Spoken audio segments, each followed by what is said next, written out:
Okay, we are live. Welcome, everyone.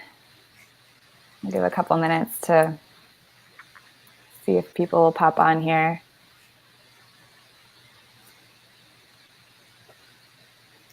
Yeah, there'll be plenty of people who watch this afterwards, so we might as well just get going. Cool. Okay, so for those that haven't maybe watched a video before, I'm Sina. I work with Firefly along with Jonas, who's the founder. And we're coming on here weekly is the intention to share about what's happening in Firefly. And this week we have a really exciting evening planned. The next 20 minutes we'll be sharing about our newly released bay nut dark chocolate bars. And so this is something that we wild harvest every year, and it's only available for a short amount of time because this is when the bay nuts are ripe. So we'll be going way deeper into that. Yeah, so I think we could start off by one of the main questions I have, Jonas, is I guess first explain a little bit about what the bay nut chocolate bar is. And then second, I'm curious, how did you come up with this idea? Yeah, great questions. Well, I was just going to reply to the actually very first thing you said. Right now bay nuts are in season. Bay trees produce nuts in October, November, sometime a little earlier. And typically 1 in 14 bay trees produces nuts. So it can be really hard to find, which tree is producing when. It's once every 14 years on average they produce, which means some trees never produce, and other trees will produce a little bit more often. But the California bay laurel is the 5th most common tree in the California coast ecosystem. So there's plenty of them around, but you kind of have to train yourself to find them and figure out which ones are producing. So the bay nut chocolate bar is a chocolate bar with our Belizean cacao, the California bay nut, and coconut sugar in it. I think it is one of the best chocolate bars that we make. And it's really exciting to me because we harvest the nuts from our local ecosystem and roast them and grind them right here. So it's really a flavor of this place, of this region, that the indigenous populations know and use and have used for thousands of years.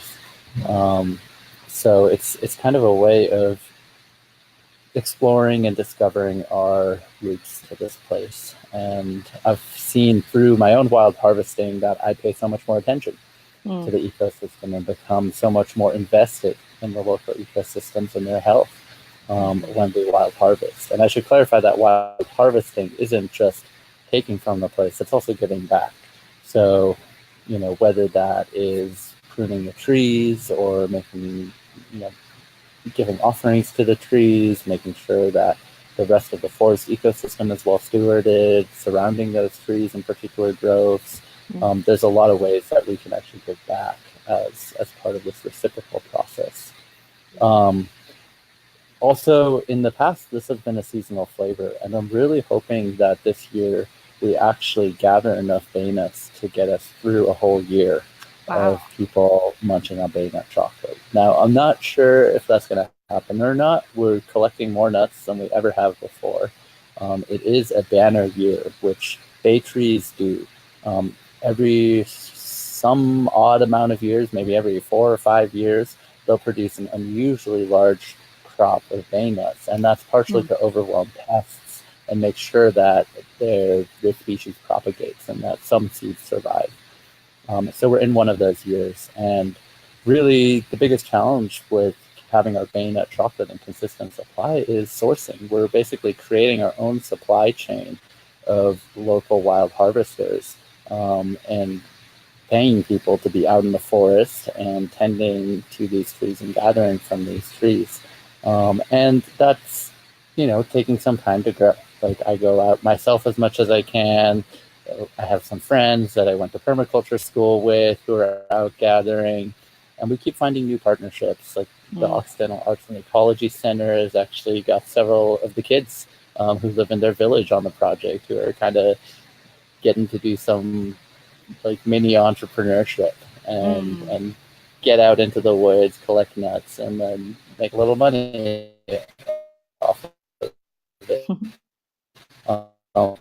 Also work with them to kind of create value through one of their traditional foods and help them bring it to market. So that partnership's still emerging, but that's also really exciting to us. So, it's the more and more people that we gather in our ecosystem to be out in the woods to gather nuts, the more reliable and long-term supply we'll have for the bay nuts. And it's such a good flavor that I really want to keep it around all year. So Awesome.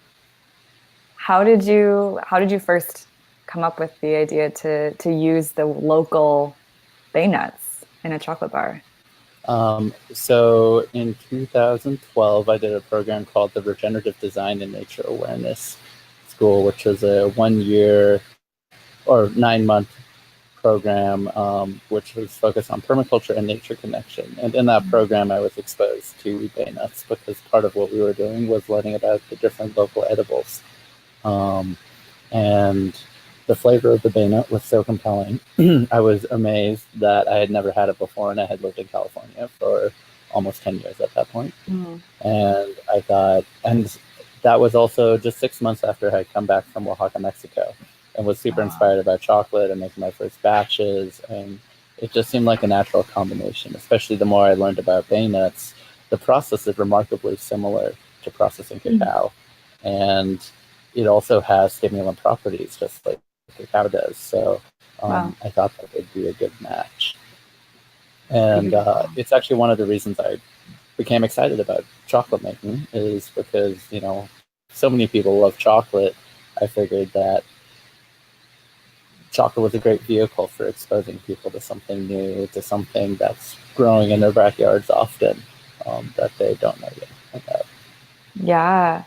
So can you tell a little bit about the history of bay nuts? So it sounds like many people aren't aware of these nuts that are growing all around Sonoma County and the coast. And you mentioned that they're a staple in indigenous cultures around the area.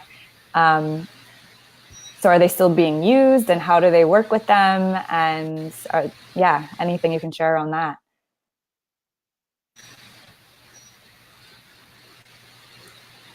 Sorry, the last part froze. I didn't hear. So any history around how the local indigenous tribes have worked with the bay nuts, and are they still working with them? And yes, they're anything. absolutely still working with them. It's one of their indigenous staple crops. Bay nuts are very shelf stable after they're harvested, and they're extremely nutritionally dense. So they're kind of like a local superfood, to be honest. And traditionally they're roasted in a bed of coals, because you need to roast them at quite a high temperature, and then they're ground into a paste. And so you can make like bay nut cakes, but it's some form of ground bay nut. It could be put in different recipes. I'm actually hoping to learn a lot more about this. But once gathered, once roasted, they'll be stable for years. So really having a reliable stash of bay nuts is something that can get people through difficult times. And I've been out collecting from trees far more than I have in past years this year. And just as I've been talking to the trees and giving gratitude for their nuts and harvesting from them, I've also been asking them questions. And, one of the trees I was gathering from, I asked, when was the last time that humans were gathering your nuts? And it said, it's been over 100 years. And so, and that's a reflection of the fact that a lot of the native population has lost access to their traditional lands, and has lost the ability, to even access many of the trees that they used to go to. Wow. And so there is a remembering happening through this collection of nuts. And, from some of the local indigenous elders that I've heard from, they say that the trees love to have the nuts collected and that they'll actually produce more when we're actively in relationship with them. The current state of our natural ecosystems where we're not so actively in relationship and not gathering the nuts, which are meant for us to use. The trees actually produce less. And compared to historical times, they say that it's very hard to live off the land right now because the trees are producing so little because there's so little reciprocal relationship. So that's kind of part of the hope, is that we're actually participating in some ecosystem regeneration and repair by getting out there. Yeah, definitely. And it's really beautiful because there's multiple ways for people to get involved. Even just if they purchase the bay nut dark chocolate bar, then they're getting to build their own relationship with the bay nuts. So even if you're not part of the harvesting process, maybe this chocolate bar will like inspire you to, if you're local, especially, just to look around and see if you can start identifying bay trees, the bay laurels, and it's like this building process, like you said, of remembering the relationship that we have to the place around us. Yeah, there's a lot of ways to be involved. Just like buying these chocolate bars supports this local wild harvesting economy that we're really trying to build. And it's really exciting that there's so many people who are excited about this chocolate bar, and are supporting our wild harvesters. Like, they're really stoked. Like, kind of the communities that I learned about bay nuts from, nobody's ever done this at a scale. Everybody's always collected like a pound or two of nuts and kind of made their own treats with it, but it's never been taken to market in the same way that we are now. And really getting to expose people in California, but all across the country, to something that is really special, and a product of this coast. And like you said, walking, just having that increased awareness of, oh, where are bay trees? What do they look like? We need as many eyes as we can on the ground. Please give us a phone call if you're like, oh my goodness, there's a bay tree here. There's so many nuts. Like, come gather them. Because, I just drive around a lot and I'm looking for trees that are producing, and the harvest is variable. Like, there's some trees right now that I've seen, they're not going to be dropping their nuts for another 3 or 4 weeks. And there's other trees that are already done. And I've come at like the bare end of it and gotten the last few nuts. And I was wishing I was there earlier. So it's kind of a broad distribution over time, this harvest. Wow. Yeah. Can you share, so perhaps there are some people watching that are interested in wild harvesting, but, can you share what that entails and the actual process of, once you have the bay fruit, I guess you would call it, how you get it to the nut? Yeah, so the California bay laurel is, in Latin, it's Umbellularia californica. It's actually in the avocado family, and the fruit actually looks kind of like an avocado. It's if you imagine an avocado without the skin, that's what's hanging off the tree. It's typically green or yellow when it's not yet ripe, and then it'll turn to dark red, maroon when it's ripe, and usually has like yellow at the stem. They're super beautiful nuts. And the tree will drop them when they're ripe, so you actually don't need to pick them straight off the tree. It's much more time efficient to just pick them up off the ground. And what you're going for is actually the inside of the like on the avocado, it would be the pit of the avocado. And so that's what we're gathering. We're gathering the whole fruit, and often, if the fruit has been sitting on the ground for a little while, they'll start getting squishy, and that's fine though, because the pit is super resilient, and we're getting rid of the fruit anyways. So you can just kind of, when they're soft and squishy, you can just squeeze the nut out. Also, we'll gather so much that we'll actually let the fruit actually get to that state of being soft and squishy, and then we'll use a high pressure water sprayer to remove the fruit from a big batch.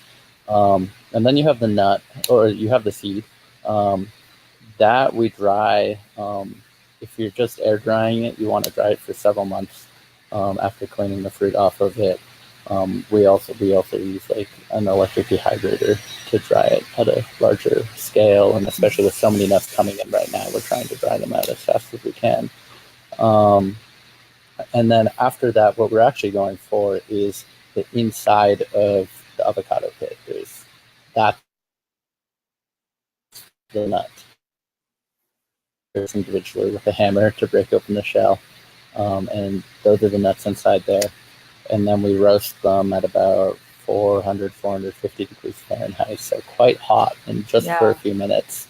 And it really takes the heat to drive off the volatile essential oils that will actually give you a headache if you don't roast it right. And at those high temperatures, you have to be really careful on the roast time, because roasted just right and actually over roasted and burnt can occur within like 30 seconds of each other. So Wow. we actually use a rotating barrel roaster and are paying like utmost attention as we're roasting them, so that we get them just right. And then the last stage is grinding it in with the chocolate and depositing it into the chocolate bars. Wow. So yeah, it's a little bit of a process. Really the first step is just getting into the routine of being out in nature and finding where these nuts are and gathering them. Like I've seen for myself, it's my season this year started when I was staying in a friend's yurt for a few nights, and while he was traveling, and I was house sitting and building a fire in there at night just to keep it dry. And I drove down his driveway, and I noticed all these nuts on the road in front of me, and I was like, "Oh my Mm. goodness, I better gather these." And I had some resistance to like getting out and gathering nuts. And the moment though I began gathering nuts and like picking up all this abundance just sitting right there on the driveway, Mm-hmm. that like harvesting instinct awoke in me, and I was so excited to Right. do more. And then the most Wow. amazing thing was the next morning I was leaving for work, going down that same driveway again, and there were just as many nuts dropped all over again. So that really inspired me, and I stopped and gathered more, and then I began really looking and really recognizing how abundant a single tree can be, Yeah. especially in a brand new year like this. So um, yeah, that kind of got them the ball rolling, and since then I've been out so many of the days together. And something really beautiful actually happens to me when I'm gathering lots of nuts. At night, when I close my eyes, I just see forest floor and all these Mm. red little nuts everywhere. It's just like kind of this like swimming field of vision with leafy forest floor and these red nuts peppered everywhere. Mm. Um, yeah, it's just kind of like a side effect of spending hours of harvesting. Yeah. It's like you totally shift your consciousness. And Something really powerful happens there. Yeah. yeah, and I love that, just tying it back to what you shared earlier about how the trees like they love to share their nuts. And um it sounds like that tree was just like giving them, just like placing them right in front of you so that you would, get that inspiration again of like, oh wait, this is actually really beautiful and important and nourishing for me. So Yeah. And often when I've been out, like, I have like a big bucket that I'm collecting, and the tree will actually like drop a nut right into the bucket. Or like I'll be gathering in one place and I'll see a nut dropping out of the corner of my eye. And I'll like walk over there, and there'll be this whole stash that I didn't see before. So wow. it really does feel like the tree is like, "Hey, thanks for gathering the nuts," or "Hey, look over here." Yeah. Um, it's pretty cool that they're like dropping as we're picking them up. And there's always way Cool. more than we could even potentially gather, and they're lodged in all these hidden nooks and crannies, and we see squirrels gathering them too and such. So Yeah. a lot of nuts out there right now. How many do you think you've harvested so far? I think, oh gosh, let's see. I have a whole bunch here I haven't weighed yet. I've probably gathered at least 50 pounds of nuts Wow. after we've removed the fruit. And I've had Wow. friends contribute a whole bunch as well. So, um, just for context, in the past years, we've had about 80 pounds of nuts per year to work with. Okay. And to already be there, have almost another month of harvesting ahead of us, means that we're going to bring in substantially more this year. Nice. So lots more bayonet bars available, it sounds like.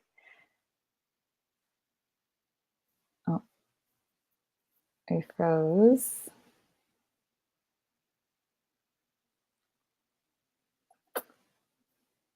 Looks like we froze a little bit.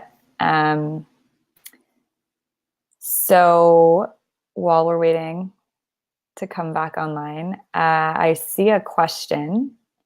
And if for the people watching, if you have any other questions, you can type them into the comments now. We'll transition a little bit to just be general, kind of open Q&A. And so the question I see is, have you been able to determine what causes the stimulant effect some people experience? We know it's not caffeine. So I am inferring that this is about ceremonial cacao, not about bay nuts. Looks like we just lost Jonas. So yeah, I'll answer this question until he hops back on. So the active ingredient in cacao is called theobromine. Theo is Greek. In Greek, it translates to God, and bromine, broma, is food. And so the scientific name for cacao is Theobroma cacao, translating to food of the gods. And theobromine is a sister compound to caffeine.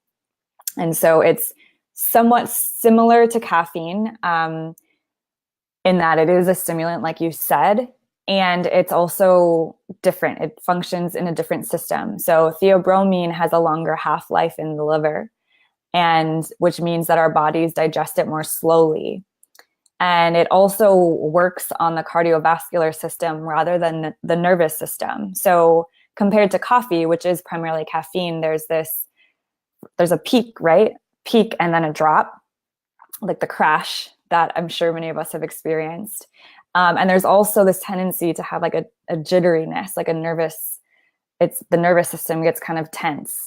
And with theobromine, it's more, the stimulation comes from more blood pumping through the heart, more energy, more vitality, more life force moving through. And because it's a longer half-life, because we digest it more slowly, there's this ramp up and then a ramp down. So that's what you're experiencing with cacao.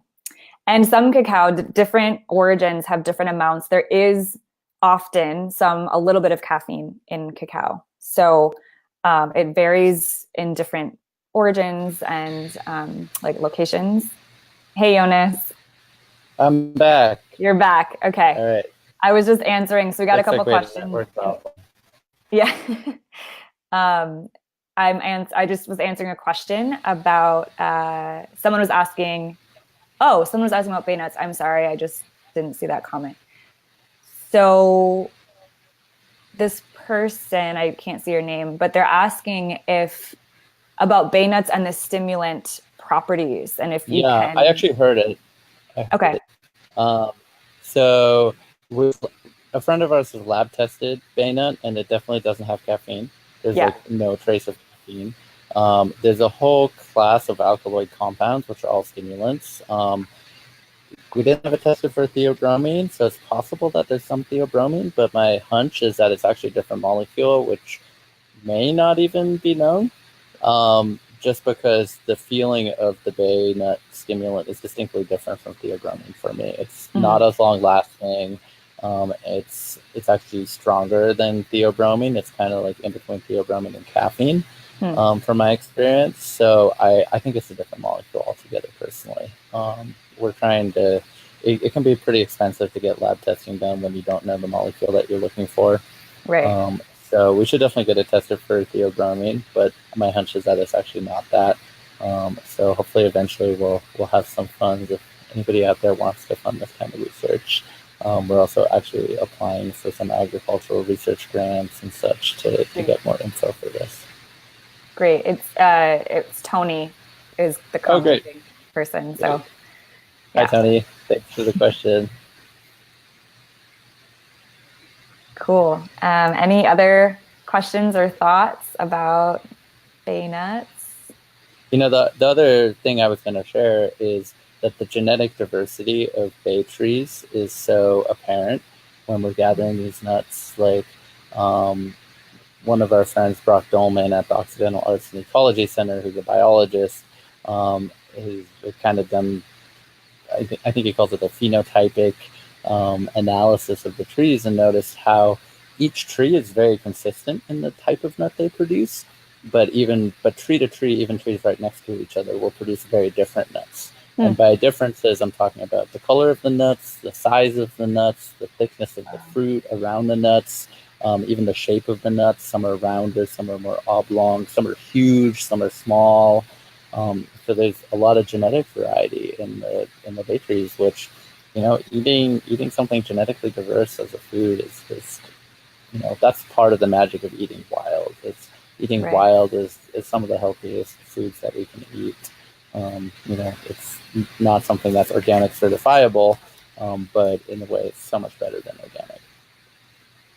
Yeah, definitely. It's a lot more, it's hands-on. I mean, you're out there picking the nuts for people and making the whole thing with all the cacao basically by hand yourself. That's really special. We don't often get products and food products like that. So it's a very unique opportunity, I think. Yeah. Yeah. Okay, I don't see any more questions coming through. So I know the Baynut bars are live on the website.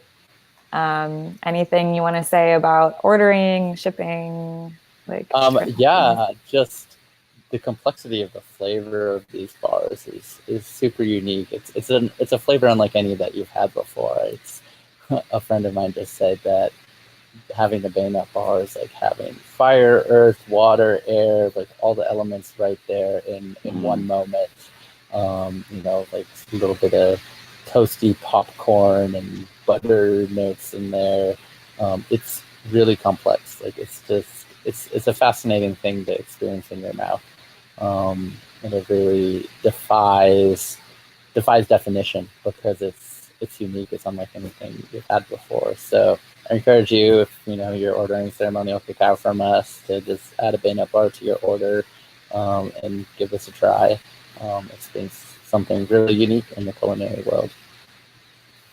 So thanks y'all for listening. We have Baynut bars in stock. We're actually making more right now, and look forward to sharing them with you. Thanks for tuning in. Thank you, everyone. Thanks for the great questions. Have a good night.